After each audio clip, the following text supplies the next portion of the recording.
Hello, everybody. Welcome to the Christmas extravaganza of 2022. Today we're doing Lady and the Tramp, the original 1955 movie. Now, you're probably wondering, everybody, why am I picking this movie of all Disney animated films? I mean, I enjoyed this movie, don't get me wrong, but if I was going to pick a Disney movie, I probably would pick something else like Hunchback or um, Encanto, maybe. Well, first Well, and foremost, you needed to have something related to Christmas to apply for this certain that is category of true. films. That is true. But why pick this Christmas movie of all? Because I actually do have Christmas movies that are considered better. Don't get me wrong, I enjoy this movie, but I wouldn't say it's exactly top tier Christmas movie material. Um, that's because of something that happened recently. Off commentary, me and Taylor actually watched the Lady and the Tramp 2019 Disney Plus remake. Yes, that was Uh, actually a thing for those who may have forgotten about it. Yeah, Or, yes. The reason you probably forgot about it is because Disney didn't market that thing. Nobody, and even after it came out, nobody is talking. Like everybody and their freaking mother is talking about how much ass the Pinocchio remake sucked. But nobody ever at any point is talking about the Lady and the Tramp remake. So this me is and Taylor decided. So me and Taylor decided to watch it on our own to see, what exactly is it about this. Well, we'll reserve our thoughts on the remake for later. For now, let's just say that we're going to do a double feature. We're going to watch the original movie and the remake so we can directly compare it to and see how the remake fares out. So for now, we're doing the original 1955 Lady and the Tramp movie. What this movie came about? Well, that's because Walt Disney is actually was a huge dog person, actually. So the book that this was originally based on was something that really appealed to him. Another curiosity before we start is that this was actually maybe not the first, okay, one of the first. I forgot it was the first or one of the first, but it was one of the first movies at Disney to be released in theaters in CinemaScope. What is CinemaScope? For those younger ones out there who don't know what that is, it was the 1950s equivalent of widescreen. Yeah. Widescreen actually exists for a long time. That a lot of people, usually people reveal, oh, it was back in the early 2000s that movies started, widescreen became this. No, actually, widescreen was already a thing in theaters before that. It's just that it didn't properly become the one true way of making movies and until the early 2000s. and as and hey, if you think converting certain films from movie format to TV format was a chore in the 2000s, imagine how great it was during the 20th century whenever they had to try Mm-hmm. and scrunch down a film-wide production into a TV format. As in, Yeah. no, they literally just had to crop it.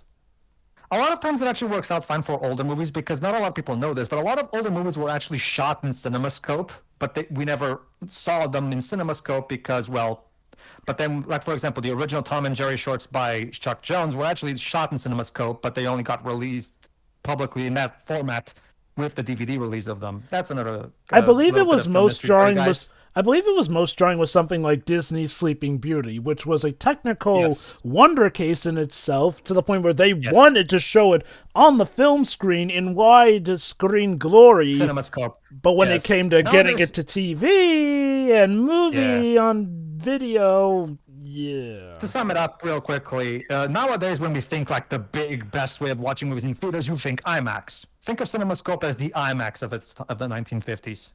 Anyway, Mm-hmm. that's enough preamble for today. Let's just start. Start right before the short version of the blue Disney Plus logo, sorry, the blue Walt Disney Pictures logo, which is just a quick version where the star goes by really fast for some reason in this version. But Yep. anyway, okay, 3, 2, 1, click. And there's the logo right now. Beep, and it's My done.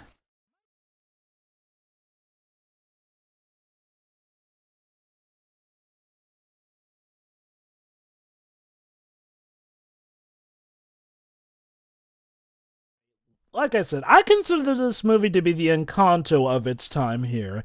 It is by no means the most remarkable Disney film. Like, and even around the time, it was kind of apparent, like, well, this was not made to be Disney's most epic project. That would be Sleeping Beauty at around the time. But this was something made to be kind of again, not a slouch project by any means. It still is pretty good, but it was kind of meant to be kind of like I don't want to call it You the would say breather, a but pet project. but no, I Mm, mean, it's you're kind. just jealous I came up before that you that. It's kind of like, Hmm. it's like the well done good son of the movies here and there, wherein it's a very, very good project that does good at everything it does. It's just not exceptional, but you know what? Not every project has to be like, oh my god, absolutely exceptional. Because if you try and make every single Java. project like that, you might run into burnout. But Jova, Hercules is so different and not as good as Beauty and the Beast. So clearly, it's not good. Don't you see? You know the funny They're thing two is, completely different films. you know the funny thing is, honestly, Hercules was kind of a bit of a ransom project in the sense where two Yeah. makers were kind of Holy forced to Civil make that War is movie to but make the one movie thing they that money wanted to. cannot buy to live, the wag of a dog's tail. Josh Josh Billings. Billings. That is very poetic. So it is to Well, our People People who Ladies, don't also- like ladies, Hercules just hate fun, in my Ladies or opinion. gents, that this picture is respectfully dedicated. So there you go. They're dedicating this movie to all dogs. Did I you also love particularly this initial song. It's very cozy and reflects the Christmas spirit. And there you go. This is why we can do this as a Christmas movie, because the movie, as you can see, starts right here during Christmas time. Yes, here on Squirm, we are very loose with what we will accept for a Christmas movie. This one fits within that circle for obvious reasons.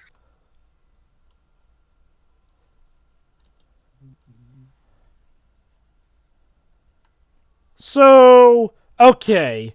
On the weird off chance that, like 101 Dalmatians, this gets Kingdom Hearts rep, how do you think the world would go? It actually got already, don't you know? Remember, Traverse Town has the fountain with the effigies of Lady and Tramp eating. God, I forgot about those. It does. It's funny because If anything, I kind of wish the series would do something more like that. Easter eggs like in the background, but are not necessarily can explode, but it's a good Okay. occasion. I have to for start by presentation. saying something here. That Oh. box has no holes in it. So. oh my god, that poor dog, man, she's been suffocating in there. Well, it's a good thing Lady didn't fucking suffocate while being in there. How long was she in there exactly? Well, maybe the idea, because this was Christmas Eve, maybe like he literally just bought her. Like it was the plan to pick her up, and then so she's only been in there for like 5 minutes. I Like, I don't would know. hope so. Couldn't the director just tell the animators to draw some holes on that? I mean, surely it would have But that been would spoil relatively the easy. surprise. What do you mean surprise? It literally happens 3 minutes into the movie. No, I meant The surprise for the daughter. And the character in the movie. Oh wait, never mind. I mean the mean- wife. Yeah, Didi these. lover. Two things. If I recall correctly, we never really see Jim's face. Again, they do kind of like a Taylor. challenge. I think you mean and- Jim. I think you mean Jim Deere. My bad. I feel like I but think- we kind of pull a cow in chicken, and we barely see the human's face, which is kind of neat as a gimmick. I think we do see his face later on in the film at some point. I know. Maybe at the very No, end. That's in the remake.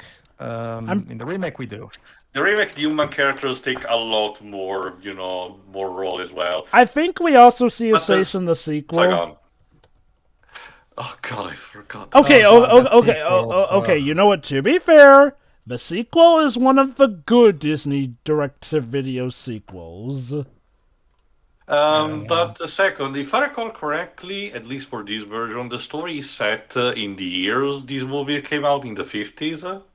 I think so. Yes. Oh, it's never specifically told. You have to be informed by It's the probably local- it's probably the 50s, but they keep it vague enough so that it doesn't become dated. Mhm. So yeah, essentially, Jim Deere got for his wife a dog, as they are a young Yes. married couple on Christmas. A Cocker Spaniel, to be precise. Who? Now, I don't know if Nina was like this with you, Pedro, the first time, but Mena certainly was when we tried God damn to. it. Oh no! When we tried to not, have her in any of the beds, like just, oh god. No. Well, Nina would just scratch the doors nonstop, basically. Oh, she Oh, didn't even Mena's a bark? very vocal dog. How is Mena these days? Good. That's good. I I sadly never had the pleasure of actually having a pet dog in my family. That's a whole other story on how my family treated pets over me and my sister's childhood, but this is not the place for it. So yeah, no, this movie is essentially just a movie for dogs. It's a smaller story compared to something like Sleeping Beauty, like Jova was saying. Like it's a much Even more its humble, even its more length is more character-driven. contained. It's a more character-driven personal drama rather than a full-blown fairy tale / action epic. Yeah, I've I will never also actually. say this, thanks to the animation and everything, because they want to put you in these shoes, sorry, in the pose of these creatures and everything. Some of these shots can be very imposing, like the shot of the stairs and everything. Yeah. Yeah, And this Well, is present throughout the entire movie. This is animated by the 9 old men. I mean, when have those guys ever made anything look not even I remotely don't. amazing? I don't remember ever actually seeing this movie if I have at all. So yeah, that could be one of the things to add to the. Actually, no, it's not worth adding things to a tier list one at a time after only just seeing them. I should wait till I I've seen the never whole group. saw the original double in my country, so this is a first in a particular way for me. One thing that I really like about this movie is, like me and Sarah have said before, you're probably wondering why are we calling the male owner Jim Deere?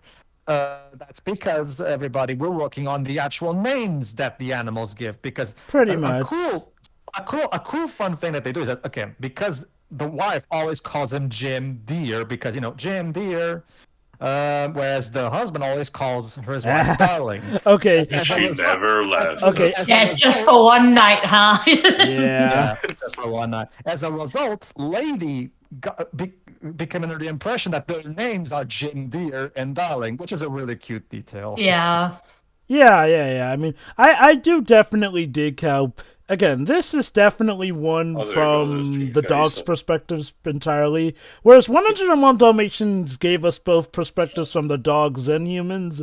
This one is, well, yeah, to the dogs. Well, on Dalmatians is, yes, about Dalmatian, but there's also a lot of other characters that are not necessarily dogs, as well as, like you said, the humans and Cruella. Let's face it, Cruella is the true star of that movie. This, on the other hand, no. This movie fully 100% commits to focusing specifically on dogs. Yeah. And again, like I said, to give credit to the sequel, it is one of the good Disney direct-to-video sequels. It's not my favorite, mind you, but no, it's a pretty good one. And one that does expand on the characters, too, in a good way.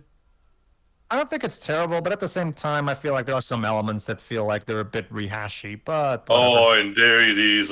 The actual villain of the movie, believe it or not. Yes. Yep, a rat. A simple rant. It doesn't even have a name, it's just the rant.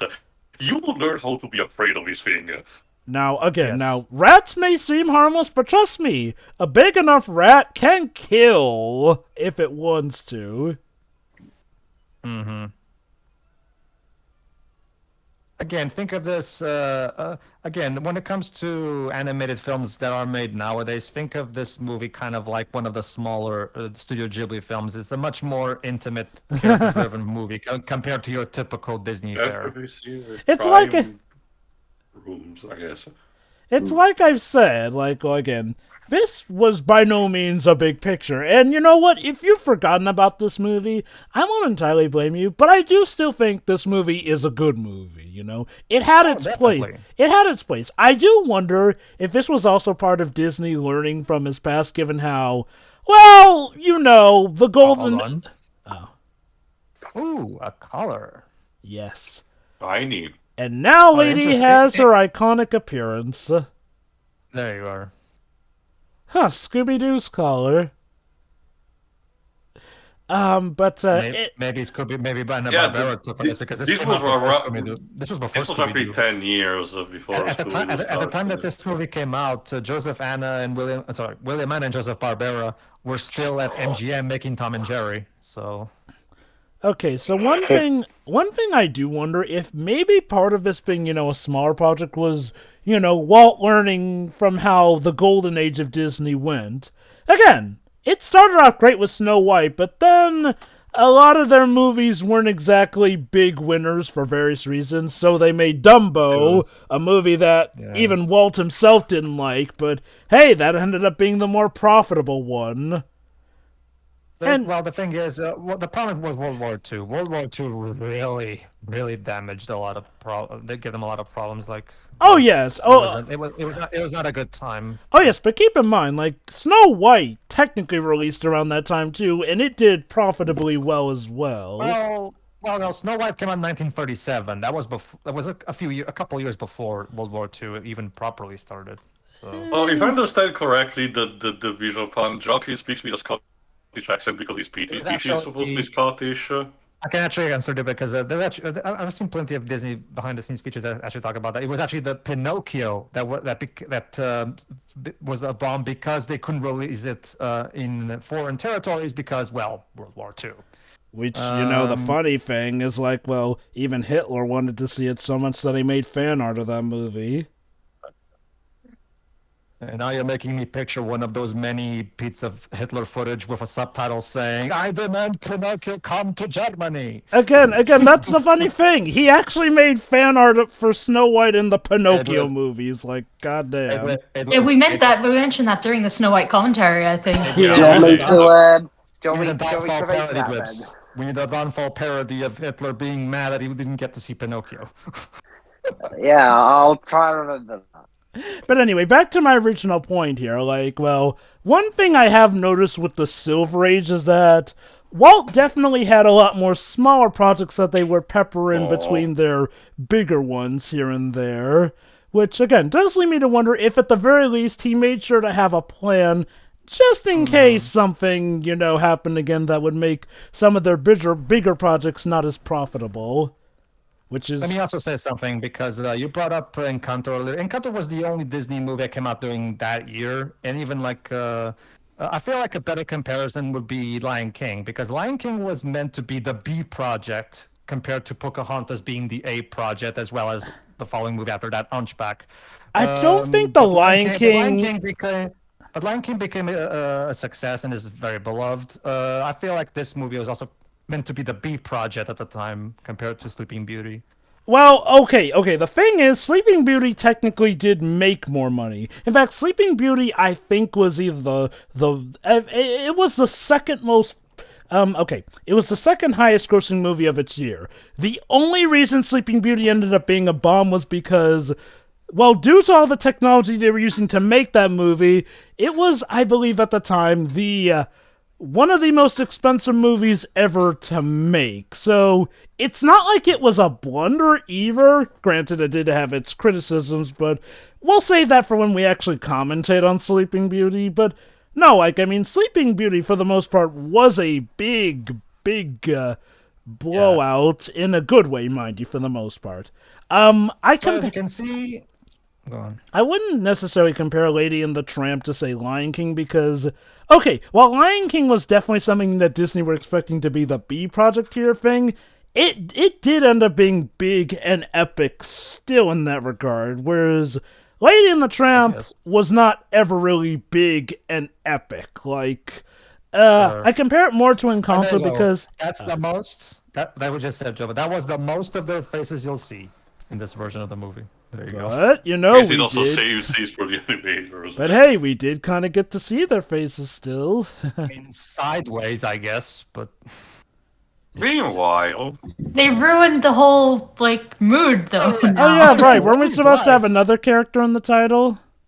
We'll get to it. And here he is, Tramp. So yeah, as you can see, everybody, Lady's life is pretty much perfect. She has two owners that love her. She pretty much, her owners play with her. Her life is pretty much perfect. I mean, it should be a shame if something were to happen to it, right? Anyway, Yeah, so because here's nothing will this take other her guy. place, right? Yeah. So yeah, Tramp is, of course, a stray dog. And as you can see, he doesn't really seem to have a problem with it. He's pretty much gotten used to it, being because he's been a stray all his life. So to him, this is basically just the status quo. Hey, why should I worry? Why should I care? So yeah, being a stray, obviously Tramp has to steal his food to survive. Oh look.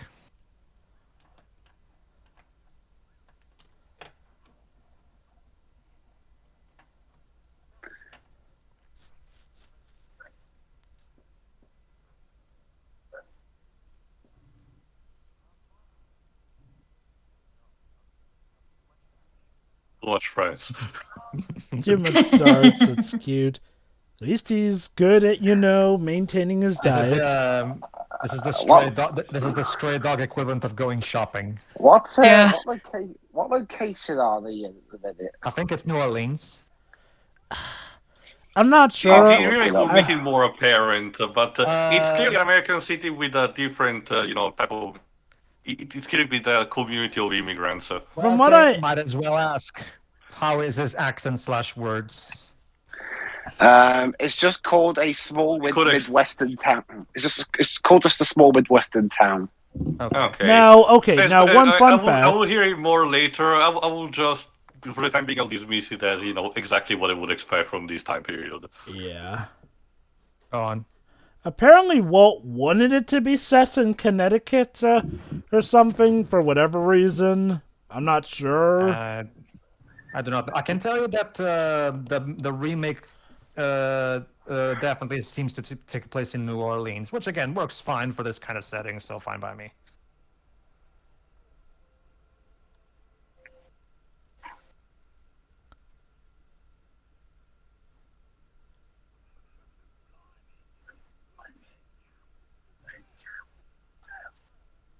Meet Peggy. Here's the fun thing about the songs in this movie. The songs are written by a very popular musician of the time called Peggy Holmes. And as you can see, yes, she also plays a character who also is named after her. I Peggy. wonder if this was the first time we ever got, animal characters clearly modeled after people in real life. I'll have to look at some older shorts because I get the feeling, considering how much Warner Brothers love to satirize celebrities with its shorts, I'm wondering if they maybe did one of those. Maybe I'll have to look. That's possible.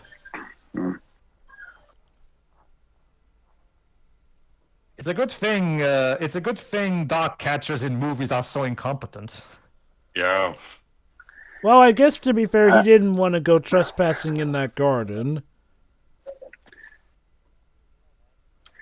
Now, the cool thing about Tramp is that despite being a stray and of course not having a particularly great life, unlike Lady, as you can see, he's very positive in his attitude. He seems to be very cheerful, and again, he does seem to really be a nice dog, personality-wise in general.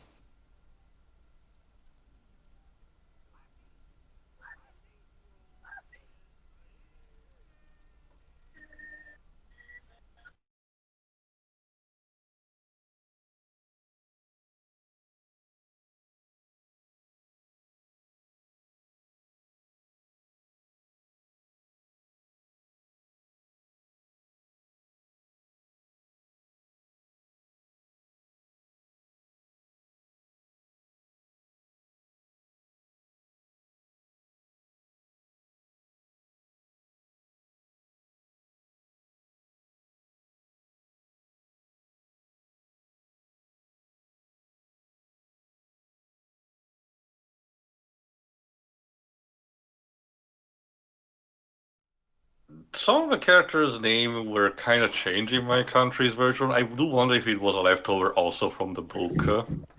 I'm curious. Because again, sorry, go on, Joe. Regarding the remake, are there any meta jokes in regards to the original movie, like they sometimes Not do in that I the remakes? remember. Not that I I remember. can tell you that the remake is very straightforward. It doesn't try to do any kind of, ooh, you remember this from the original movie? No, not really, no. I mean, it has the iconic scenes from the original, but that's mostly because it's telling the story, obviously. But there's no moment where it feels like the movie's trying to go, huh? You remember this from the original movie? No, it doesn't really do that. Okay, okay. I don't necessarily mean a bad joke, but I mean like one that's like, oh, a cool reference to how something went in the original, but oh, we're doing it different here. Again, Java, you'll be able to see it. I would say no, but I'll let you be the judge of that. Fair enough. But yeah, no, it turns out that Jim Deere just called her that dog, which means something must be Something amiss. is changing. I don't think Lady and that dog would have been that catchy a title. Hey, Sheila, have you ever called Mena dog instead of her name? No.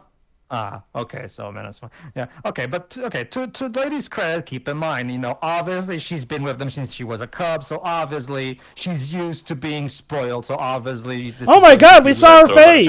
attention. No, we saw her Yeah, face clearly it's there. You gotta stop doing that, Disney.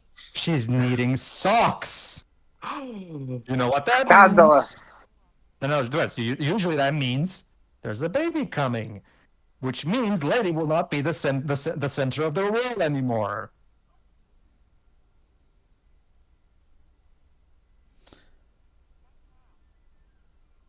Granted, Oh, shit. Well, I mean, lady, I mean, you were being.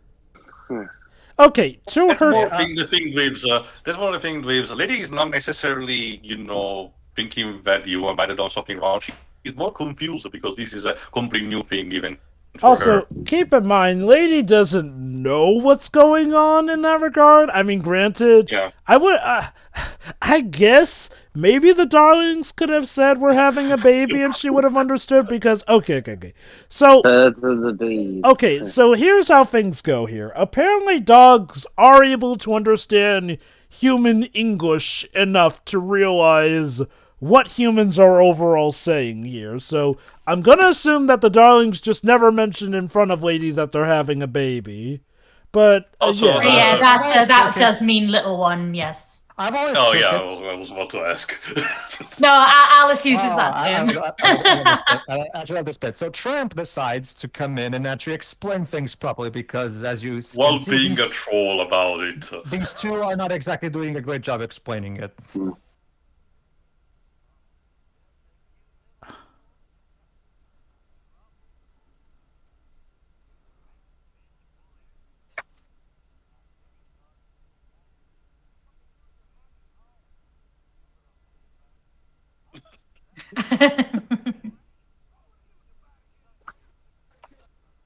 Oh. He actually means it, especially in the remake. Yeah.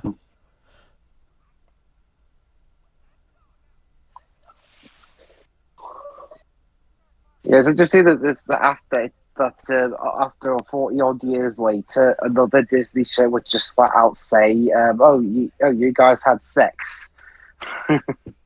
Yes. Well, dogs specifically.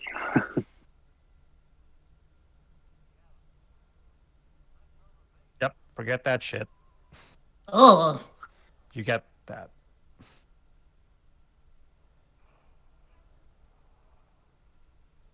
Yeah, off to the doghouse with you.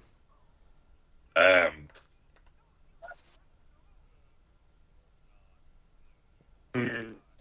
I love Tramp's face. He's like, "Are you sure about that?"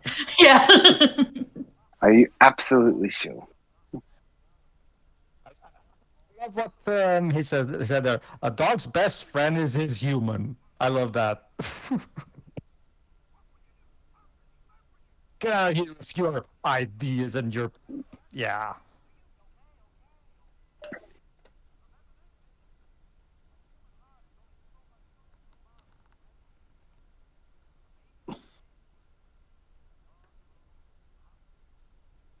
Yeah. Okay. Having seen my parents have a baby, and we still had pets in our home, including a dog. Yeah. Okay. And I think You just had a shit owner, Tramp. Like, Sure.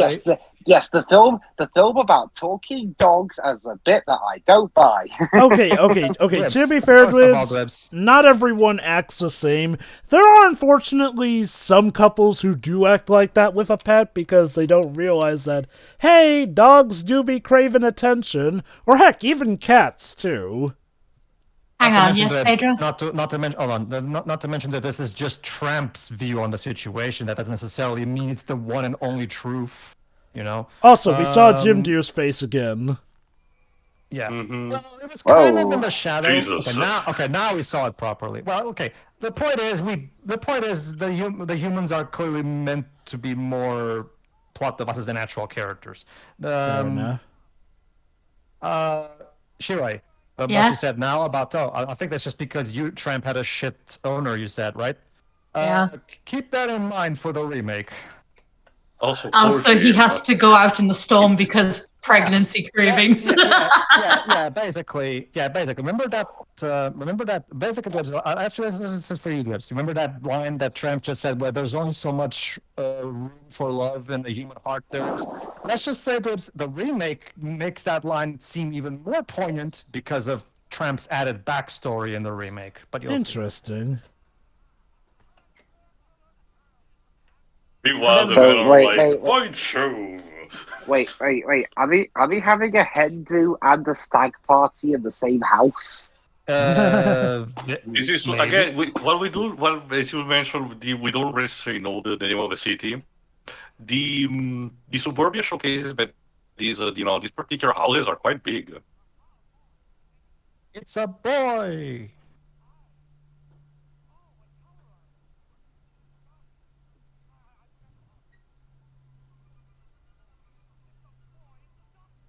And the doctor is like, "Oh, fuck my life." Yes, I know. I just delivered him. You seem more excited about the fact that it's a boy and not the fact you just had a baby.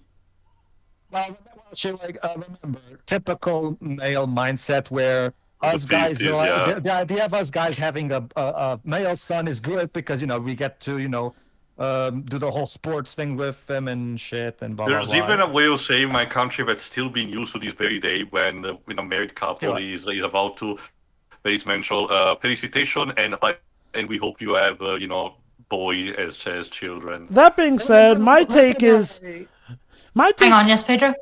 No, let him go. Go on. Okay. my take is more so just he's so excited about it being a baby that so much as just knowing the gender has got him excited. Sure. Like my guess Yeah, is if it sure, were a girl, that he works probably too. would have been yelling, "It's a girl! It's a girl!" Like We all did that. see Darling actually writing about the female names before, so they were Yeah.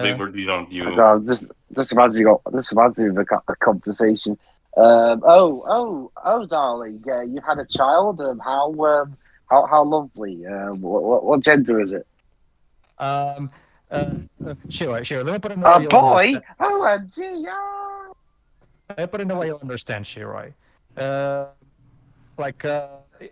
imagine a single dad that has a daughter, right?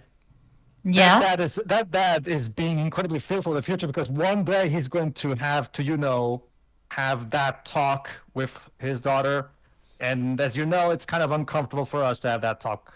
I mean, granted, granted, if he has a wife, she can Oh, do sure, that. but if Pedro mentioned single father Ah, specifically. okay, single fathers. I can't speak for all fathers, but if I didn't, but if I had a daughter and Vanessa wasn't around, I would be like when she reaches her 13 years old or so, or when it happens.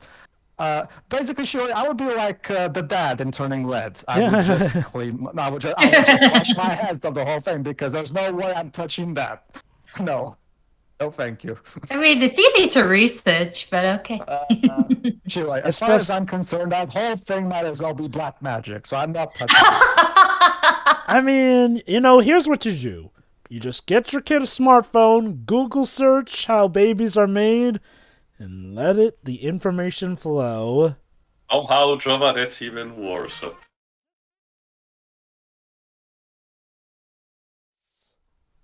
One thing I also do like is that the movie actually, again, this feels a lot like What If is not like a hot animated Disney movie in the sense that the characters react in a way that is believable, but it doesn't lead to forced, contrived conflict. One thing that I do like is that if you think a lesser writer would just have Lady really resent the baby, like be all mad that what is this baby and complete, but no, that lady actually really likes the baby too, as you say. It showcases that Jim Deere and Darling, are not cruel against the dog seeing the baby and everything. It reinforces the idea. Yeah. Sure, they might have been a bit rude beforehand, but they still, consider lady part of the family as well. Again, it would have been so easy for them to go for the stupid cliche of the dog now resenting the baby and blah blah blah. But no, fortunately, they don't do that. Oh, don't worry. Oh, wait, don't worry. no. Don't worry. They won't be cruel to It the dog. begins. But we do have another character just for that. Mm-hmm. Which I believe will be entering the picture soon. Mm-hmm. So they're going off to I think it's either a business trip or a vacation. Something along The those point lines. is that they had to go away for a while. Yeah, the point is that they're going away. Yeah, and I like this bit. Listen here.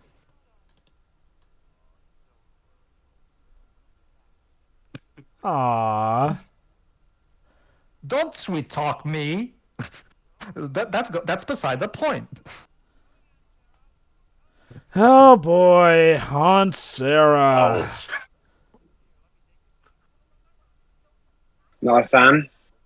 Okay, No, look. the character itself is fine. It's more so the characters that Aunt Sarah brought into the movie. Well, okay. There's also the fact that Aunt Sarah is clearly not suited for handling a dog. Let's just say that. Yeah, let me put it like this. Aunt Sarah's not a dog person, and that's not her fault. But oh boy, let's just say she's the heel to Jim Deere and Darlings' face.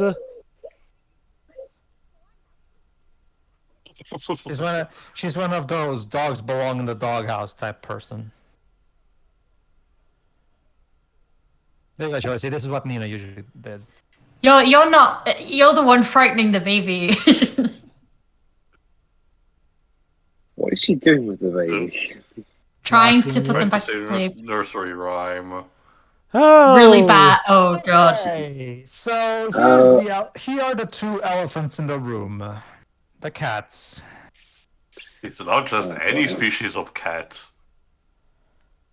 They even got a Now the song music about might be it. giving you a hint on Disney's end. The only thing that's missing here is the super stereotype. Honestly, they were this close. There you go. So this is why the Disney Plus version of the movie has a little disclaimer at the beginning, because these cats are basically Asian stereotypical depictions. Does a good job updating these characters, actually. The remake takes away the whole Asian aspect while still keeping the everything that makes this sequence work. Yeah, I mean, I also argue this is still relatively tame compared to the equivalent of the character in the Aristocats. oh boy, that. But yeah, all you need to know is that these cats are absolute a-holes. That's actually a good point for me to bring up as well. One of the things that I was actually really afraid before watching the remake was the fact that they were going to do what the Dumbo remake did, which is completely remove the cats from the movie altogether, like Dumbo removed the crows. However, fortunately, the filmmakers of the remake of this movie were much more clever about it. So from what you two have, well, okay, maybe I'll save that for when we actually cover the remake. But yeah, it's not even that far away, Joe. Don't worry. They weren't cowards. They didn't just run away from the problem. That's my basic point. They fixed it instead. that poor fish. Oh boy, they're going to be talking like this the whole movie, aren't they? To be fair, they're not really in most of the movie. It's not even a big big alligator moment because their presence serves a purpose for the movie, rather than just showing up and never being referenced again. Mm-hmm. Yeah, the lady is just sick of everyone's shit. Why didn't she get a cat sitter? Sure, she loves her babies too much, and look at what that terrible Pieces of dog shit. did Oh, to you the dramatic cat. little fucks. Sure. It's like we usually. It's that. Let's face it, cats are dicks. So. This. And yeah, after this, basically, those are gone for the movie. So their presence is just basically a plot device when you get down to it. Because basically now Aunt Sarah wants to get Lady a muzzle. Of course, without even consulting Jim Deere and Darling. Again, during her time period, she could not have probably the reason. They had to wait to do it, but still, big move. Okay. To play some devil's advocate, you have to also think from her perspective. As far as she knows, Lady completely trashed the house. You know, we know the cats did it, but that's us, the audience. She and Sarah herself, as far as she can tell, Lady did it. That being So- said, did she not look at the curtains and notice that those were clearly not the claw marks of a dog? Especially I given seriously how doubt Aunt Sarah. Honestly, Jova, looking at Aunt Sarah, I seriously doubt she's that much aware of her surroundings. To be honest with you. Yeah. Okay, like I said, Aunt Sarah's not necessarily, detestable or anything, but I can easily see why, again, she's the heel, okay? Like, she has her role to play in that regard, and she does that part well. Oh, sure. Well, again, this is a smaller story, but you still have to have some kind of conflict. Oh, gee, I wouldn't know, because nowadays For Disney instance, seem to be all against having anything so much as a villain, but Jesus. regardless.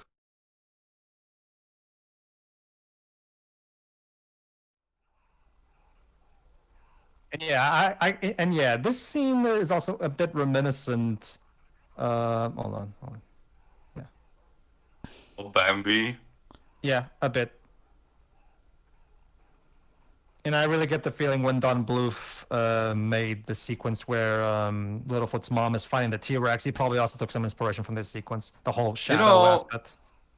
Comparing Don Bluth instead of something, sort of similar to what's going on screen, I remember seeing only once All Dogs Go to Heaven. I forgot most of it, admittedly. All That's Gonna Happen is a good movie, but it's very messy in the way it's put together. It's still a good movie, but it's one that has got to be remembered for the big leap Yeah. alligator It's mode. Something. It's a good movie, but it's definitely a step down from the original Golden Trilogy of American Tail and Land Before Time. Oh boy, the zoo. Time to remove the muzzles away.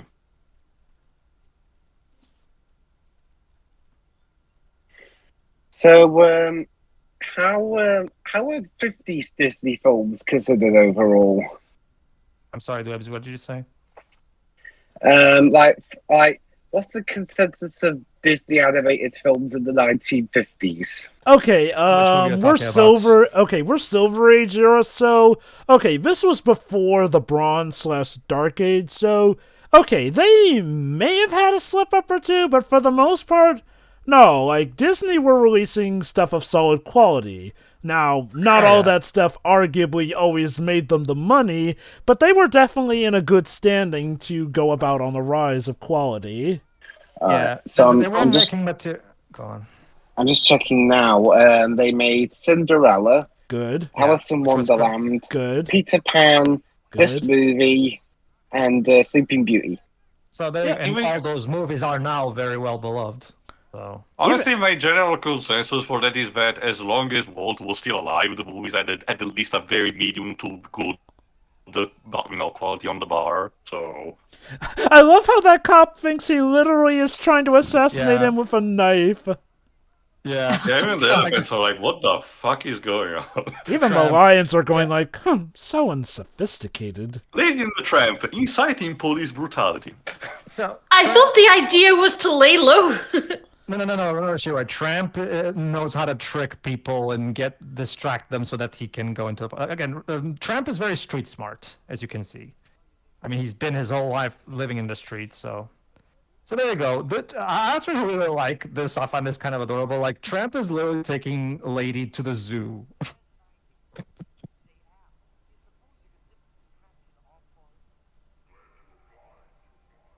Where? Young second fun. Oh, by the way, that hyena voice, that is the voice of Ripperoo from the original Crash Bandicoot game. It's No, now being used as a stock sound effect. Yeah, I'm not kidding, places. though. Naughty Dog actually used that stock sound effect for Ripperoo's voice. Ow. That's fun. Yeah. Oh yeah, remember for Motley, the Scroob movie used archived audio from Don Messick, so the original voice of Motley. So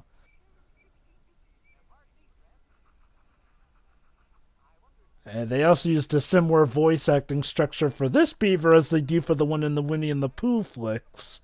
Or Gopher. And Oh, if I had to guess, if they gave the beaver a slight Canadian accent because beaver is more common there, I guess. Probably. And also, the alligator's chomping sound would also be recycled for Peter Pan and the crocodile. Obviously. Yeah, no, Disney were very good at reusing assets back then and even now. By the time we got to the 1960s, yeah, the more tight budgets started to really show because they would literally reuse literal motions Jesus. like. The biggest culprit in that is Robin Hood. Yeah, Robin Hood is. Don't get me wrong, I love that. Don't get me wrong, I love Robin that Hood is movie, such a fascinating experiment to me because as an adaptation of the story is incredibly bizarre when you really, if you actually know the source material. And it really is all those, all the animations.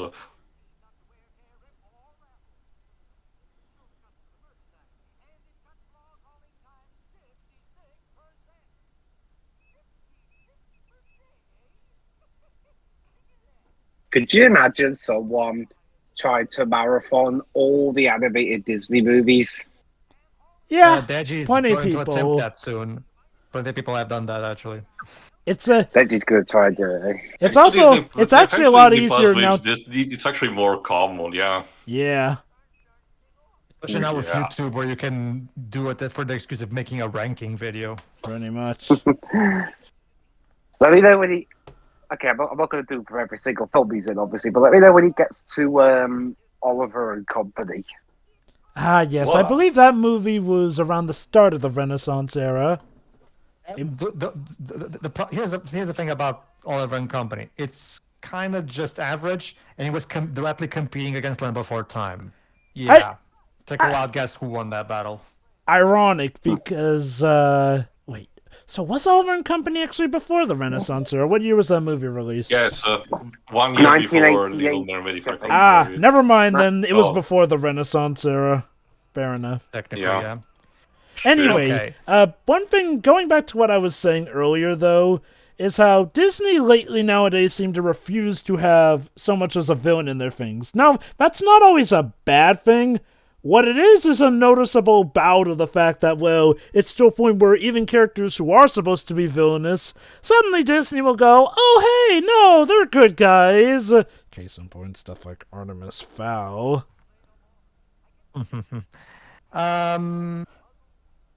Okay, so that thing was, of course, an entire thing where they made a deal with the beaver, but as you can see, yeah, they had a little time.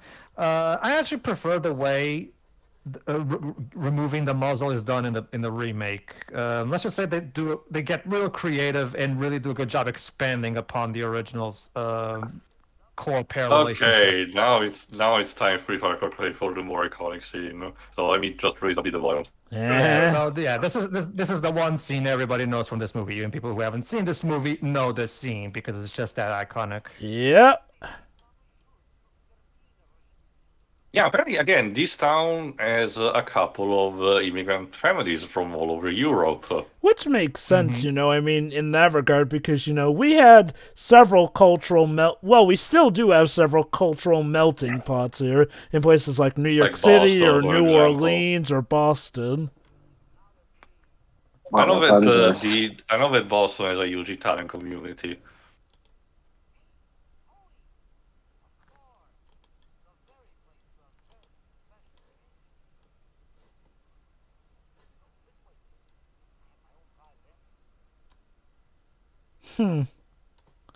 Yep. VIP.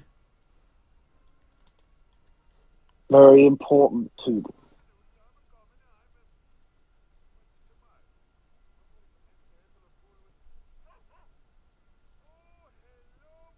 Is it even April? I'm pretty sure it's not. Well, how do we know? Maybe it is April. I It's guess. December. We don't know what date it is currently in the film at this time. Like, we know it starts at Christmas, but obviously stuff happened later. Okay, remind me, when was the last time we saw that calendar that faded in with the transitional effect? It's think you February, I think. And some time passed from that, but again, it's to infer that it's either spring or autumn, one of the two. I think, honestly, considering how much time passes, from the events of right now and the end of the movie, I think it's supposed to be spring. Well, given that spring does start in March, it could be April. Do a little comment on what they just said. I can tell you, I did not catch the exact term, but I can tell you that in my country, they had an equivalent of that with the Sicilian accent, because to be fair, a lot of Italian immigrants were mostly from the south of my country, so yeah. But it's worth also mentioning that, as me and Pedro discovered, these two are not actually voiced by not even Italian American voice actors. So, but again, I don't mind that. It had to be expected for the time being. I'm not making a big deal out of it. The remake fixed that, though. It so also that's adds a bit of a spin to it. Oh, really? Yes. I do love how he's able to understand what Tramp is saying somehow, which, never really Because he's, explained, but very honestly, customer. I'm just fine with that. And yes, you all know that one little trick that everyone uses to try and flirt, the spaghetti move, originated from this movie.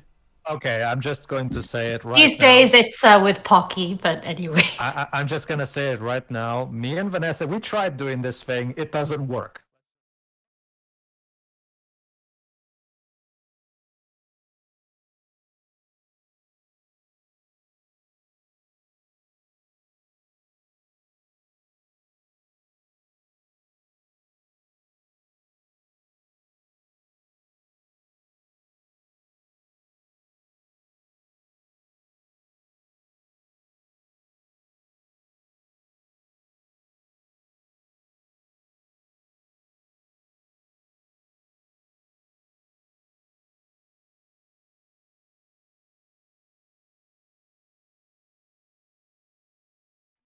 Cooking team, not for nothing, but don't you have a restaurant to run?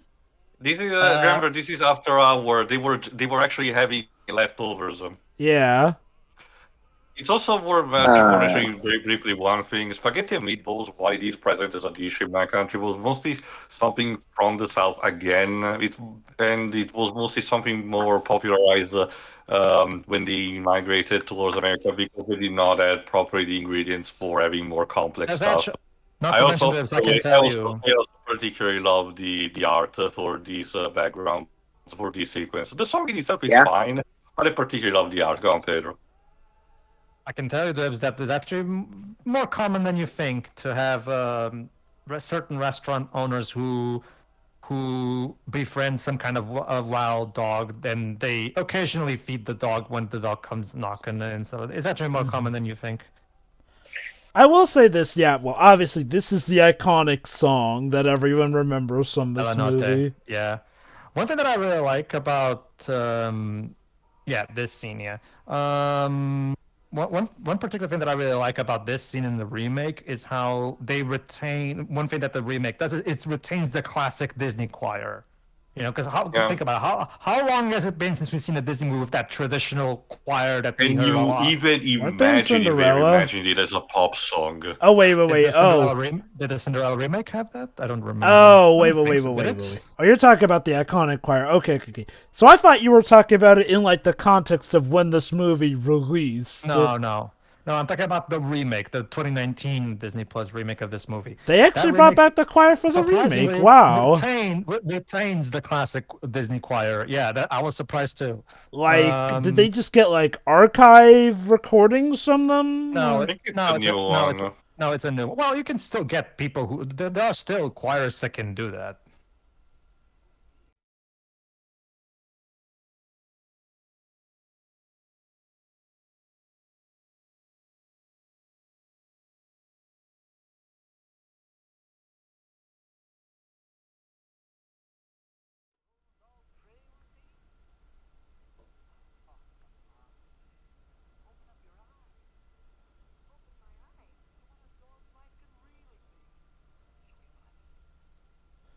I do like how Tramp's mentality is kind of touched on a bit in the sequel as well, in an interesting way.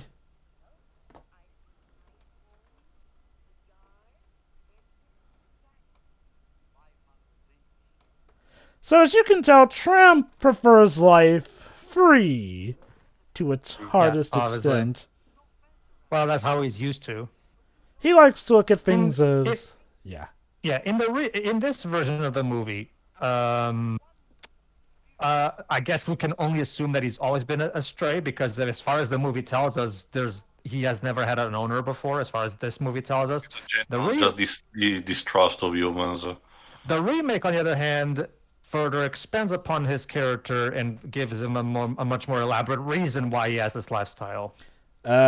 Lady, I don't know how to tell you this. Generally, the dogs don't look after the baby. Yeah. But yeah, but it's surprisingly, is surprisingly accepting.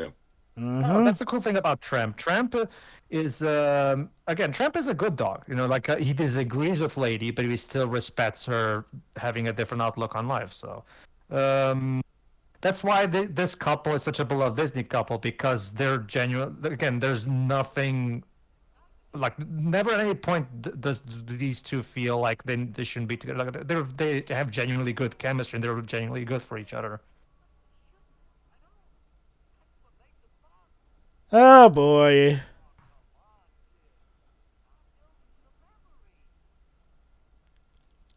I mean, what's the worst that could happen? I mean, hey, Yeah, exactly. hey, we're not foxes. We're not like those degenerates, okay? Yeah. We don't kill them, we just scare them.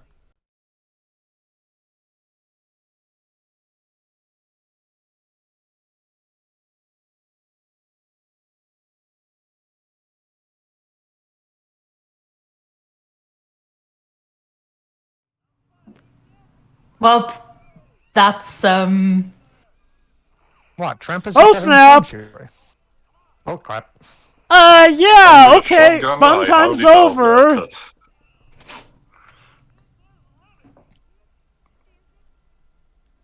Yeah, Tramp lives on the edge, Shuri. Very much so.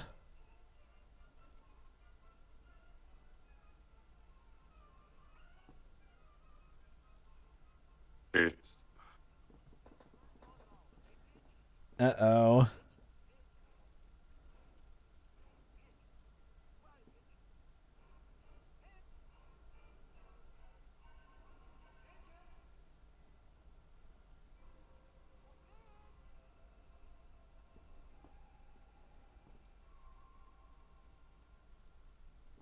Well, crud.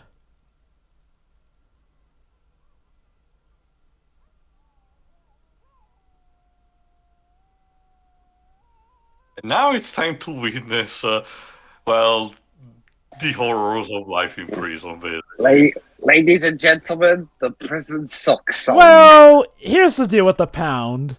Here, come and adopt a puppy and dog. That being said, if they don't get adopted eventually... Yeah. That's why They get put down. Yes. Shuri, are you familiar with the Pound Puppies movie? Oh, God. Basically, Shuri, Pound there's Puppies, li- what? Sorry? The Pound there's Puppies a song franchise in general. There's literally a song in that movie, Shooter, where the dogs are literally singing, "Let's go to the pound. Let's go." Do the people who write this movie know what the pound is? Like, Do they think they're referring to the current? Yes, you will know a dog can cry in at the time high def It's tears. Doggy Death Row, for fuck's This, sake. this is What would they basically think? feel sad. The song. Yeah. that being said, Yeah. this pound sequence actually has my favorite song in the movie. Oh As we're gonna see boy, that in a one. couple, as we're going to see in a couple minutes. What this song? No, the one No. after this. It's called "He's a 5 Tramp." minutes of sad dog noises. yeah. Dogs crying. That's my favorite Disney song. Right next to people cringing at Pocahontas.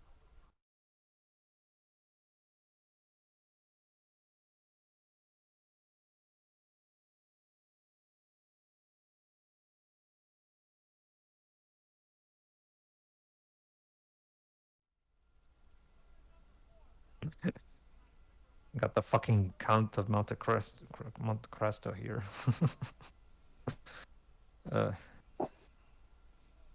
But got a collar.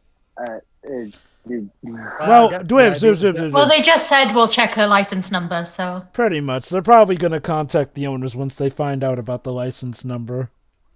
But let me they're guess, putting- the odds still there. Though I think the odds going to be like, oh no, we don't have a dog. There she is, Peggy, played by Peggy Lee, the songwriter. I wonder, does the dog resemble her physically too? Facially, obviously. With the I think she's haircut, voiced by her as well. Yeah, it that's is. what Yeah. So Peggy Lee was basically the big celebrity guest of this movie.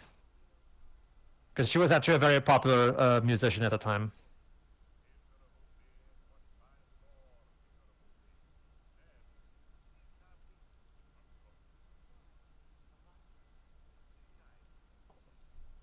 So someone's story ending with them being happy. You feel this is what inspired The Last Unicorn. That bit where that guy just wants to be happy. Yeah.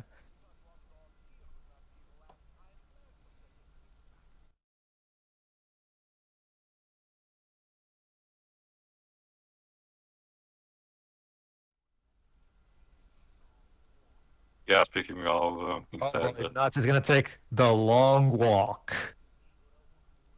You know what that means, right, Shuri? Yeah. Deep out. So what? Are they going to go into? Is he going to be forced to walk through the desert for the rest of his life? Drebs, do you know Yeah, what get back happens to to digging dogs? that hole. Yeah, that's an incentive. Drebs, I refer to what usually happens to stray dogs who stay in the pound for too long. Yeah, I know what you're referring to. But when you said the long walk, I thought that's. I was thinking of It's that. the Green That's because Mile, what- essentially. Yeah. That's what they call it. These dogs. Anyway.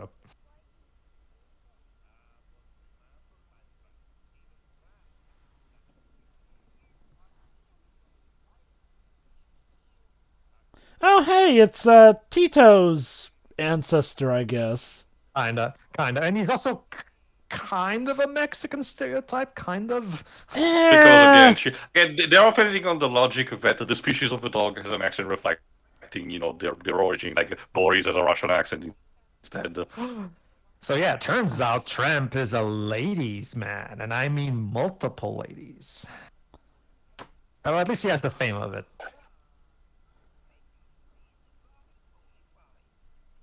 Or a dog, or yeah. He's there you go. Ladies and gentlemen, he's a Tramp by Peggy Lee.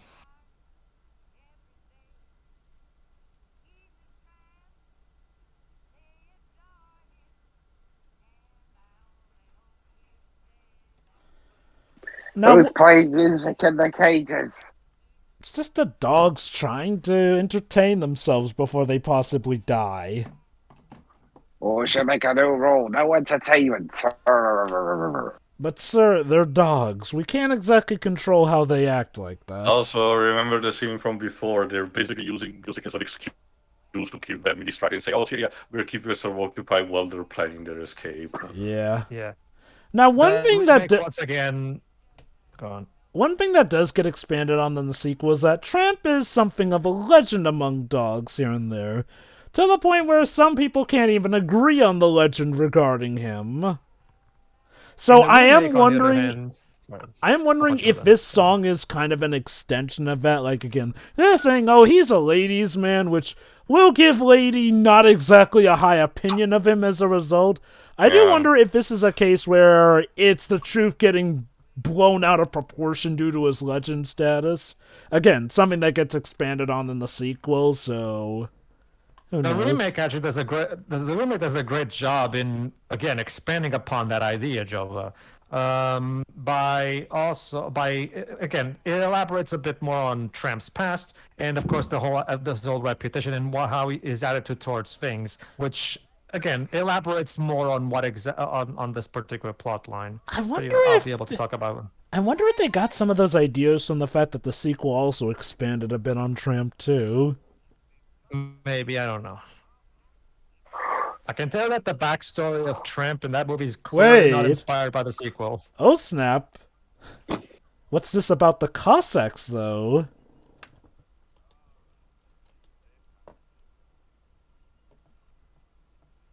Hey. We can hear you, you know. Good. And by the way, similar to Rescuers Down Under, we never see them again, if I recall correctly. Let's just pray that they got out. Otherwise, Okay. yikes. Jova, that's what the remake is for. Ah, nice. You know, honestly, Spoilers, they don't. No, actually, Shirai, they do. Ah, Again, okay. just to see. I can appreciate a remake that actually does expand. Again, this movie is great. It did have room for improvement, and again, I get the limitations, so obviously it couldn't be as lengthy as a remake would be, so I'm at least glad to hear that a remake uses its extended length of time to, add in good substantial stuff. I put it this way, Jova. It feels like the filmmakers behind the remake take a look at this movie and basically made a checklist of what can be improved and expanded upon, while still keeping the original skeleton there.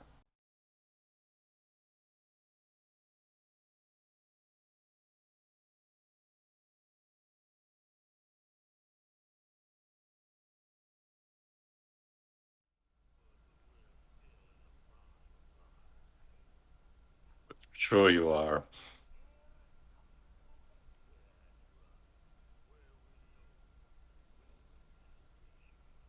One thing that I will say though is that again, to reinforce the perspective, we don't really see the owners of these other two, Jack and I forgot the other name because again, different names in my country, so I'm more used to those. Um, so we do not know if they have in a similar situation to Lady, in a sense that maybe their owners are instead, singles and they do not have, proper extended families and such. Okay. Granted, To remind you, is Tio, the what Scottish... we expect. Yes, very good, Jordan. I was going to say, the Scottish Terrier is called Jacques, whereas the Bloodhound is called Trusty. Also, he used to track criminals with his grandpappy All Reliable until he lost his sense of smell. But now his nose is not working as intended, yes. Mm-hmm.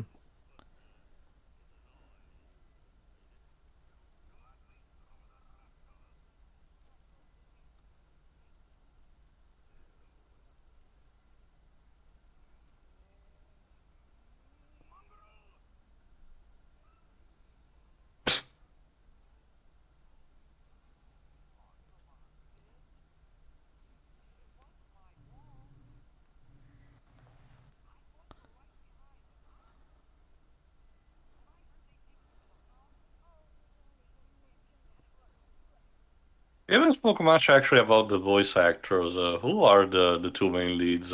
Barbara Let's see. Ludi and Larry Roberts. Barbara Ludi, if I remember correctly, was a famous actress at the time. Let me see. Uh-oh.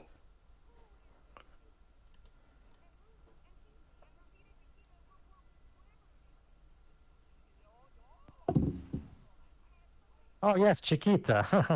Funny story, Pidge.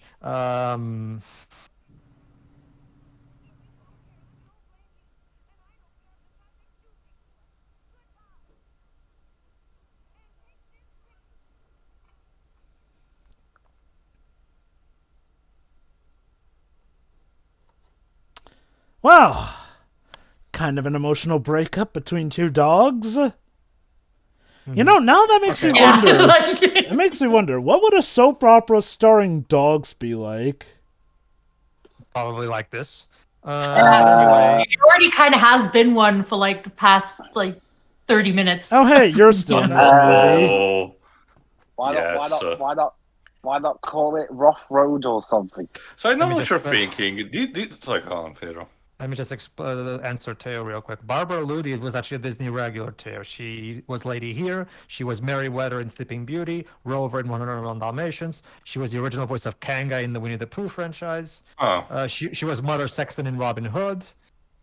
So she's basically a Disney legend.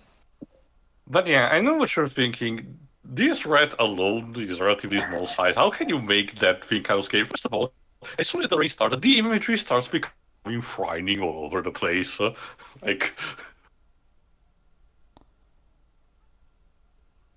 And okay, I know what some people may be thinking. Oh, it's just a rat. No, believe it or not, in real life, rats have actually killed babies before. Again, Rats carry the reason. diseases. Well, not So- just that, but a big enough rat can legit kill a baby physically if it's feeling Yeah, violent enough. It's not the reason why people kept cats, to chase them out. It wasn't just to protect the grains in case of farms, but also for avoiding actual casualties within the families because this shit also- happened. This also gives Tramp a chance to prove himself to Lady by saving the baby. It's funny 'cause, Jesus Christ. Yeah, it's evil. Men as breed is often used as ratters. Oh, nice. In the meantime, to Larry Roberts, aka Tramp here, he apparently didn't get much luck because his career amounts to an unknown role in a show called Lights, Camera, Action. This movie, after that, another unknown role in one TV show episode, and nothing else. So Larry Roberts' career apparently didn't go anywhere, unlike Barbara. Kind of a shame. When you consider how tall Tramp is, that's a big fucking rat. Again, Yeah. yeah. And as we'll see later, that rat did get quite a few scratches in, too. Mm-hmm. So, okay, legit wondering. Kingdom Hearts world. Rat gets taken over by Heartless. Maybe you could have Sora, Donald, and Goofy be minuscule so they can fight the rat. I don't know. Similar to how Ventus was in the Cinderella world. Uh-huh. Maybe they can just have, like they did with the Lion King world. They just turn them into dogs, and Sora I'm is the one that has curious. to save the baby. I'm curious, Pedro, have you ever played Little King Story? No. Okay, there's a reference similar to this, but I'll just wait another occasion.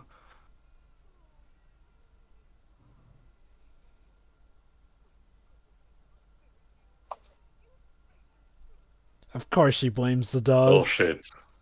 Okay, again, to be fair, from her perspective, as far as she knows, there's no rat. So, what other conclusion could she take?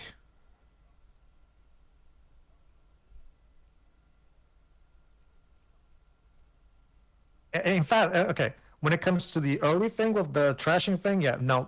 When it comes to these two dogs supposedly attacking the baby, that I will argue is she's justified in Not trapping. to mention, she just got woke up in the middle of the night, so I cannot understand a bit of confusion.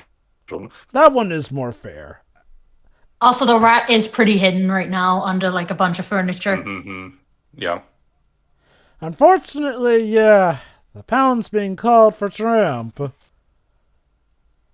Yeah, everything the entire thing with this movie is just miscommunication because they literally can't communicate with each other. All the while. Yeah, That there you said, go. though, Ansura Like goes yours the are extra coming step, back. and she does say that they hope that they'll destroy that animal. So, yeah, no, she's still kind of a Again. jerk. Okay. Again, to put devil's advocate, as far as she knows, this dog attacked her nephew, so obviously she's not exactly going to be sympathetic towards this dog. Yeah. Come on. Fair. Let's try to be a bit fair here. I wonder if some of these human shots were rotoscoped. I mean, as far as from her perspective, for all she knows, this dog might be rabid or something. Mm-hmm.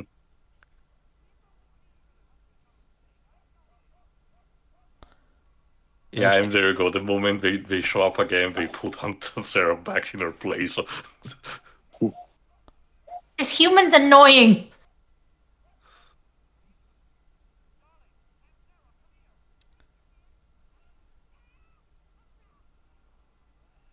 And yeah, by the way, the rat is fucking dead. Like, that Good. thing got murdered.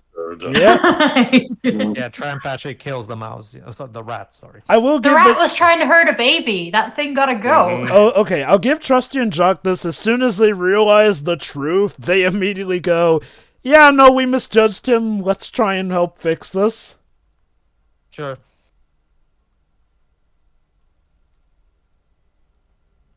So yes, And then the film ends with them being late and Tramp's already killed. But yes, in addition to the final battle with the rat, we get a whole climax of having to keep Tramp from being euthanized. Yeah, and Jock doesn't have the heart to tell him.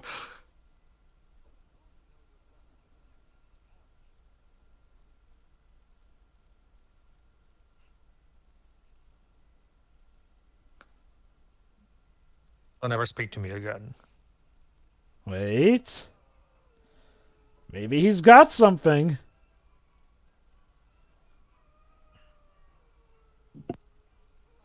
And then Trusty turns to Jock like, "Hey, I don't see you. Hey, I don't see you trying to smell anything.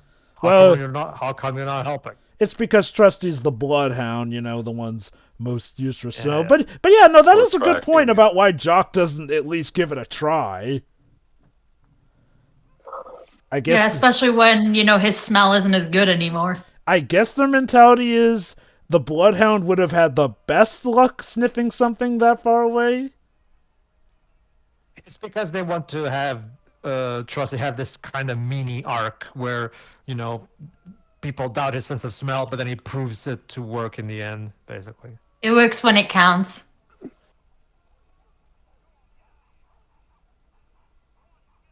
The dog sense of smell. It works when it wants.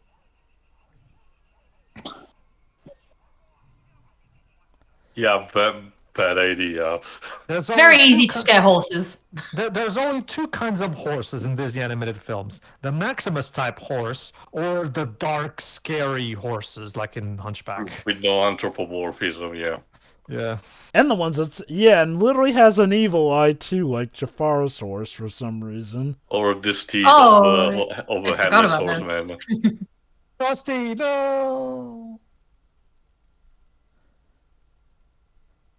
Yeah, I guess we did need to have a Disney death in here. But he's not a parent. Rusty died. You're doing right, nothing but wrong. Disney death is sorry, that's the Disney parent death you're thinking of. But Disney Anyway, death can go to anyone. Later that Christmas, instead. Mm-hmm. Oh, So God. yeah, baby. as a thank you for Hey, saving look, the someone baby. got busy, I see. Yeah, so as thanks for saving the baby, Lady Jim Deere and Darling adopt Tramp into the family. And now they have their own little family. I don't know, but this little shit seems like protagonist material to me. Too much phosphorus.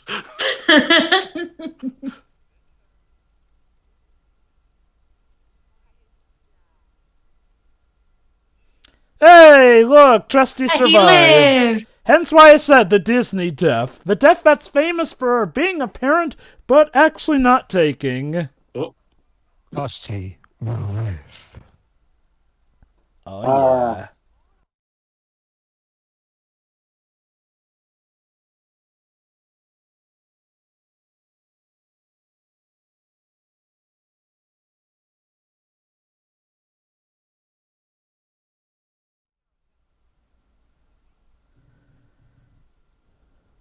And yeah, Jock got himself a shirt. Yeah, sometimes owners get their dogs' a Scottish outfits. shirt type of Yeah, shirt. it's tartan too. You're stereotyping.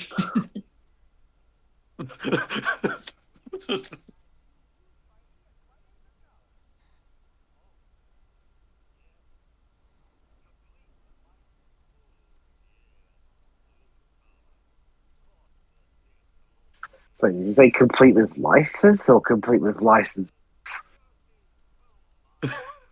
Oh, scamp. No, That's the seriously. timeout. In the timeout box you go. And out the Get timeout back in the box he timeout box. comes.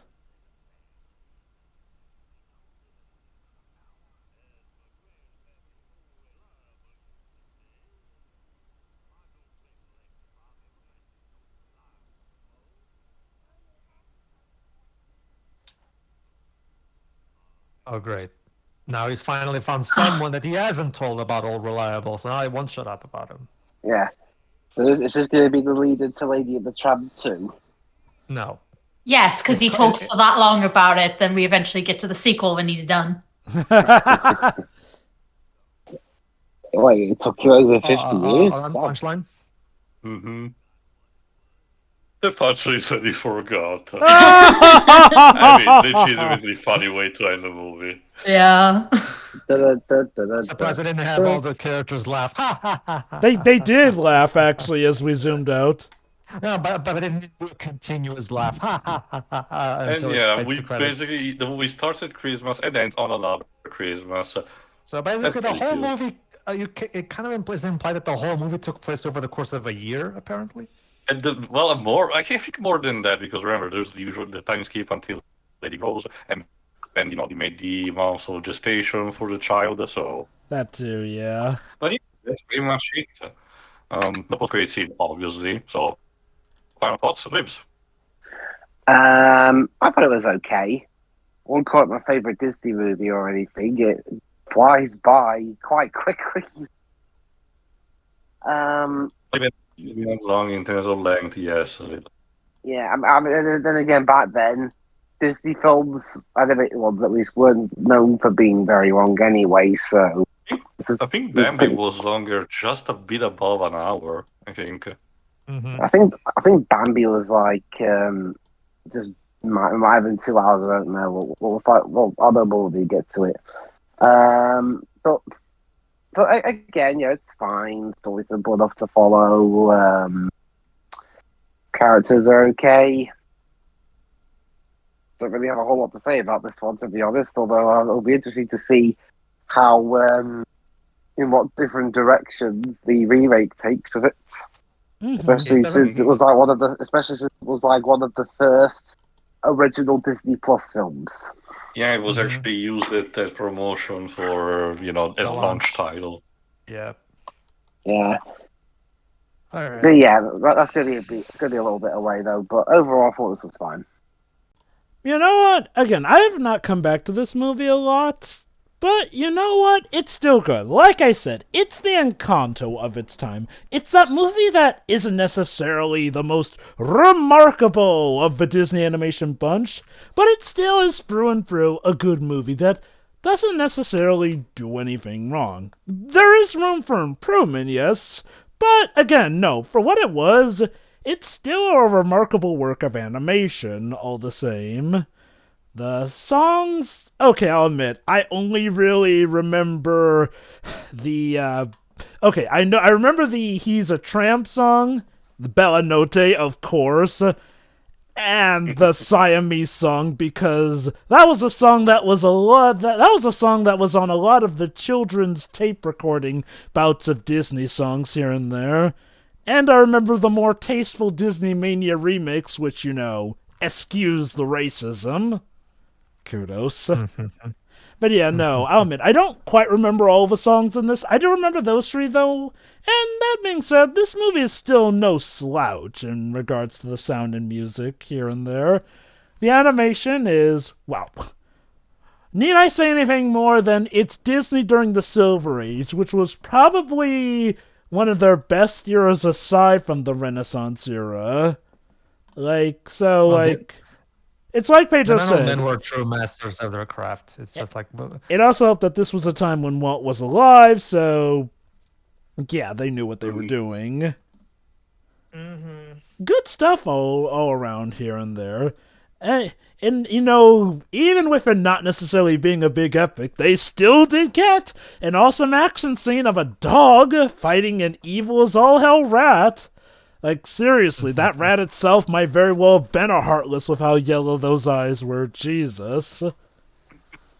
And the thing is, it's kind of realistic that rats can do some serious damage to infants. So, yeah, no, that baby was in legit danger there. Well, as you can imagine, being in these movies more presented as the rat being a dick, while IRL it would be because rats want to literally feed on human flesh. Go figure. So, yeah. Yeah, no. Like, a well-tamed rat can be nice here and there, but, a wild rat that's just ravenous and looking for flesh, no, it's not pretty, to say the least. What about an evil genius one, voiced by Vincent Price? Okay, yeah, that one's coolio. Okay, so, as for Aunt Sarah, again, she's the heel, but I wouldn't call her an outright villain. She's more like, I guess, an anti-heroine when you think down about it. And to be fair, I think it's mentioned in the end that she did send Lady and the Tramp some dog biscuits as an apology for how she'd been acting, essentially. there's also the stuff that is not explicitly told to you, but at least very implied. When Lady comes back to the house, the cats are completely missing. So the viewer has to inform that either remember they were like the properties of and Sarah. So either she actually discovered that they were actually the cause of the problem and actually basically put them away or something, or at the very least something happened so that she had to move them on our location. So there is an implied progression that's pretty cool throughout the movie about events happening, even if the viewer doesn't necessarily see. But it's easy to connect the dots. I honestly always just assumed that the Siamese cats just were, somewhere else at the time. Um, I don't know. Maybe you're right, though. Um, that said, given that they do reappear in the sequel to the film, Oh God, they do. yeah, I think I'm just gonna assume that they were probably just off screen at the moment.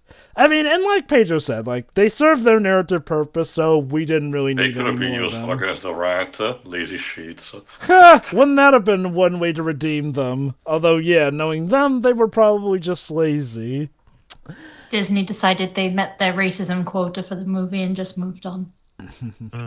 But yeah, no, I mean, this is a good movie. It's not the best, but like I said, it didn't need to be. Before anyone takes that out of context, I am not saying that Disney did not try their best, nor should they not try their best. My point is, this wasn't some big, grand, epic scale of animation or something that was supposed to be a big technical showcase or anything. No. This was just a good, decent film for entertainment, and it accomplishes that very well. Like, I'd say Disney did their best in that regard, and they very well succeeded. Alright then, Shiroi, why don't you go next? This movie's just cute. It's like a lot of it is just dogs doing dog things, and that was largely the point. But yeah, I think I would still say it's a pretty good movie. Disney have acknowledged the felines in the room. Shit. But like even the aunt isn't a bad character. It's just like again, it's all miscommunication because they literally can't communicate, as I said. So yeah, this is like the songs are still really good, and the acting even from like the celebrity guest, like had she acted before? I don't know. Not that I'm aware. I'll keep going. I'll check. I think she was pretty good too. Oh, it's still a pretty movie. The remake I remember being a thing, but I'm kind of surprised to hear that it was good, and it basically made no noise because I think people would like scoffed at it immediately, from what I remember. Okay, that's actually okay, the other okay, thing, okay. Shuri. That's the thing that ultimately made me want to check out in the first place. Because again, regardless, my job also is to not want to make you too much excited in case you find something that you might not like about it. But the point is, in a day and age where everyone talks a lot about Disney remakes, a lot of them. Lady and Tramp is something that it is not really talked about. Even try to check particular reviews of it. Stuff like Cinderella 2015 by Kenneth Branagh, or even the Pete's Dragon remake, they do get at least a couple of videos talking about them. But this one in particular gets knobbed a lot. And it doesn't make any sense, even if it was something like to criticize about it. It would be even an easy target, being easily accessible and everything. But it gets this time and eternity effect where nobody even seem to acknowledge his existence. Which is very strange because this is but like even if we're talking about just the songs, this is a very beloved movie we just watched right here. So why people don't talk about the remake, I have no fucking clue. I actually do have some input to give on that. Let me set the stage for you in 2019 here.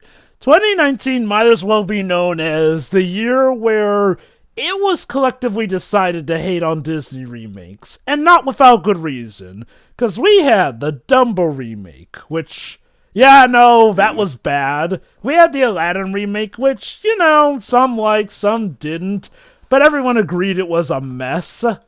And culminating with that was the Lion King remake, which, granted, that made a ton of money to the point where it is now considered the highest grossing animated flick of all time, despite being the live action remake, as mentioned. At least It's quite not millions. possibly.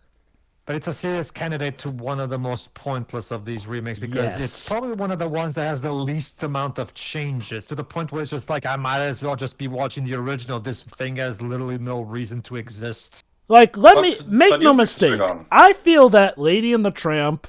Okay, granted, what the sad thing is, Lady and the Tramp had the misfortune of possibly releasing at the worst possible moment.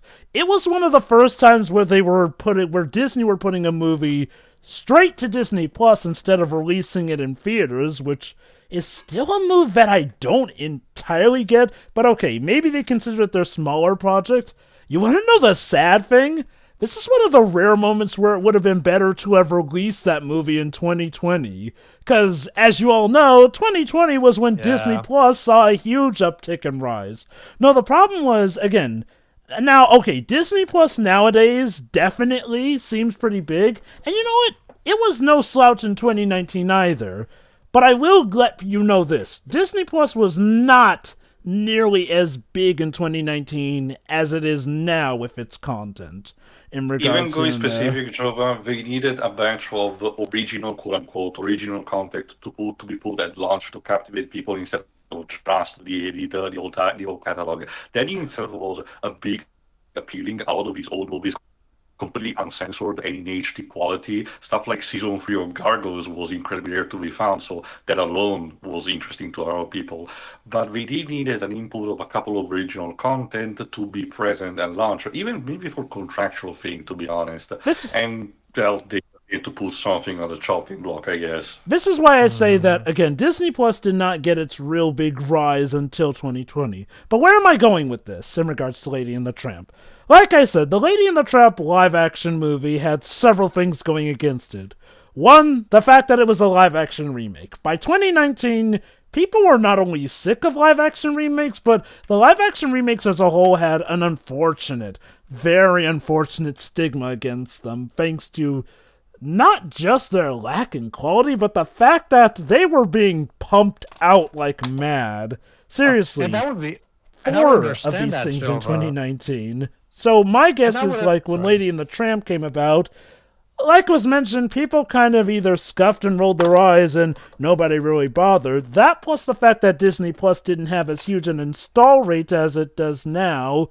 And well, by the time that a ton of people were getting Disney Plus, the Lady and the Tramp remake was essentially buried. Mind you, this is all mainly speculation on my part, but again, 2 + 2 = 4. Again, that's honestly my best deduction on why this remake got slept on to the point where I could not find positive or negative reviews on it, really. Yeah. See, the thing is, I would normally agree with you, Joel, but here's the thing. Hating on Disney live-action remakes is a very hot ticket on YouTube. There's so many YouTubers who just immediately jump at the opportunity to talk about how the newest live-action remake is yet another piece of shit. For example, when Pinocchio came out in Disney Plus, everybody jumped on that movie. Even to this day, people are still talking about how that movie is the worst things in the history of creation. I've always argued that thing is more of a... Cool. Yeah, okay. I've always argued the Pinocchio thing, that's sort of more like a Pixels effect, wherein it is by no means the worst live-action remake, but it's the latest in a long line of disappointment. And hopes were actually pretty high for that remake to actually fix issues with the original. And the thing about that movie is, it teases you with the prospect of changing things, only to then go, nope, we're playing things the same. But I won't go too much into base on that because that movie deserves its own commentary here and there. I do feel like there's a very special reason why it got dogpiled the way it did. Again, I don't know. This can be also expanded more when you actually get to it. But do you have anything else, Shirei? No, this is just still very good and cute and also a little grim.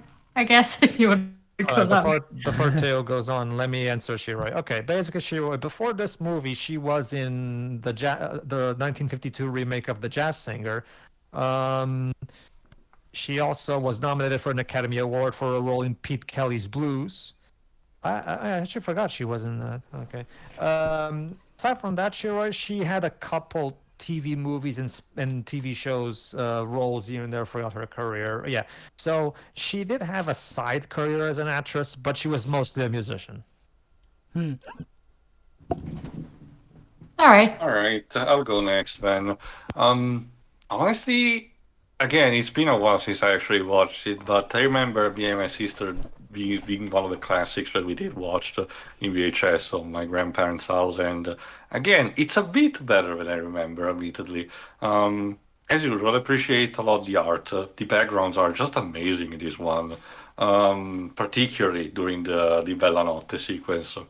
Some stereotypes have aged, not for the better. Others are fine. Again, I cannot speak for the entirety of my country, but I've seen and heard worse Italian stereotypes, especially performed by non-Italian people. So, and again, the movie had the heart in the right place. So they just, they did not have any particular harmful way of stereotyping the Italian immigrants. So fair enough on that. Um, Again, we already talked about the cats anyway. The ant as the villain again is interesting. You think that I would be all like, "Oh no, such a poor creature" and everything, but as I mentioned in the past to Joe, being a fan of the Skavens in Warhammer entails also that yes, you do feel appreciation for your kin, but you also will be willing to just throw under the bus if they do something very stupid, such is this case. Um, but I also like I'm fine with the voice acting for the most part. Again, I'm more used to my country's dub. I think Tramp's voice is a bit better in my country's dub if I had to give really comparison. But to be fair, we do lose all the accents in my country, except for the Italian immigrants, which speaks with a particular dialect, the Sicilian, as I mentioned. But everything else. This kind of lost. Even the racial stereotyping of the cat is his cat is much less accentuated. Um, but it is kind of a shame that we lose stuff like Jock having a Scottish accent because that thing completely flew over my head as a result of that. Kind of a bit of a shame, especially since unfortunately I'm not super expert on different breeds of dogs, so I could not even immediately understand the pun, for example. Um, Even as a non-dog owner, this movie does also the job of selling me the idea of the emotions that flow into someone who actually, has a pet dog and, what they would perceive that the dog thinks about them in all of their aspects. A family that loves them, a family that mistreats them, someone mistreats them, the cruelty of, for example, bad maintenance pounds, which was sadly very common throughout the decades, even to this very day. There are many places that are still like this. Um, you know, if anything, it's a great PSA movie. It's a love letter to to dogs in general, and I appreciate for it, even if I'm not directly involved with this. Again, it convinces me of the things that it talks about without even being preachy about it. The closest I can think of are the couple of very overly animated, detailed shots of the dogs crying in the pound. But that's even passable to me, to be honest. Again, it's a very cozy experience that treats you well, even with the more scary images. I really enjoy this. I really do. As for what I think of a remake, that's what will happen next time. But just to be very quick about it, I do, equally enjoy these two different products just for their different reasons. But you'll be able to see in due time. Pedro. Yeah. Again, as someone who really appreciates smaller character-driven stories, because where the focus is entirely on character development. Again, I really enjoy this movie. I mean, I wish we could have been a bit longer to further flesh out some aspects, but that's what tomorrow's pick is for. Uh, okay, yeah, the characters are very likable and the songs are good. So, and yeah, like Theo said, the 9 old men are masters of their craft, so of course the visuals look absolutely gorgeous. So, again, typical. Again, it's not my favorite of the 1950s Disney movies, definitely. Pretty much a lot of the other ones I actually prefer over it. But again, this one is still good for, if anything, it's a breath of fresh air compared to all the other more larger scale Disney movies. So again, it serves as a nice little break from the other movies. So again, really enjoyable. So yeah, that being said, yeah, like we've been hyping up now. Yes, we're going to do let's do what other YouTubers do not do. Next time, everybody, let's talk the 2019 Get ahead of the remake. curve. So yeah, people won't talk about it. Well, we're going to talk about it. So tune in. We'll for that. fill this gap, I guess. All right. The Fine. See ya. We'll do it ourselves. Yeah, basically. All right. See ya.